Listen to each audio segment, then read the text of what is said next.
Здравейте! Ако днес се събудихте с чувството, че батериите ви са на 2%, въпреки че сте спали, ако усещате, че търпението ви се изчерпва по-бързо от обикновено или че просто функционирате на автопилот, искам да знаете едно. Не сте лоша майка. Вие сте просто уморена майка. Днес в канала на Хармония Вита ще си говорим за нещо, за което често мълчим от неудобство – майчинския бърнаут. Ще преминем през 3 практически стъпки, за да върнете баланса си, без да се чувствате виновни. Останете до края, защото ще споделя и кои са ключовите нутриенти, които физически помагат на нервната ни система да оцелее.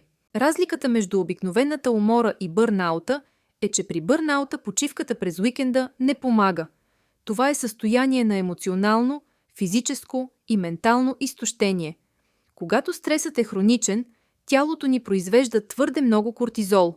Резултатът – раздразнителност, разсеяност и чувство на празнота. Първата стъпка към оздравяването е да спрем да го отричаме. Ние, майките, често сме в капана на трябва.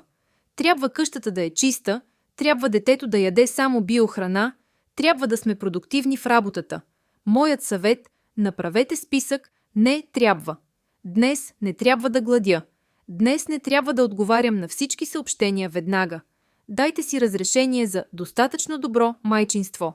Когато свалите товара на перфекционизма, кортизолът започва да пада. Тук идва науката.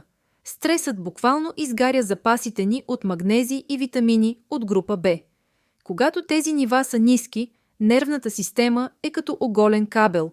Реагираме остро на всеки шум. В Хармония Вита вярваме в интелигентната суплементация. Магнезият помага на мускулите и ума да се отпуснат вечер. Витамин Б комплекс е храната за вашите нерви. А адаптогени като ашваганда помагат на тялото ви да се адаптира към стреса, вместо да се пречупва под него. Това не са магически хапчета, а гориво за изтощения ви организъм. Знам какво ще кажете.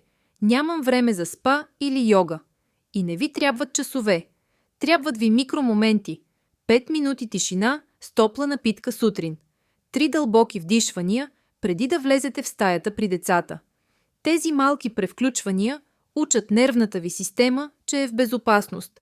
Балансът не е дестинация, той е поредица от малки избори. Мили майки, вие сте сърцето на дома си, а за да бие това сърце правилно, то трябва да е обгрижено. Ако това видео ви е било полезно, абонирайте се за канала ни. В описанието ще намерите линк към нашия безплатен наръчник за енергия и тонус. Пишете ни в коментарите, коя е вашата най-голяма трудност в момента. Четем всичко и сме тук за вас. Бъдете здрави и се грижете за своята вътрешна хармония.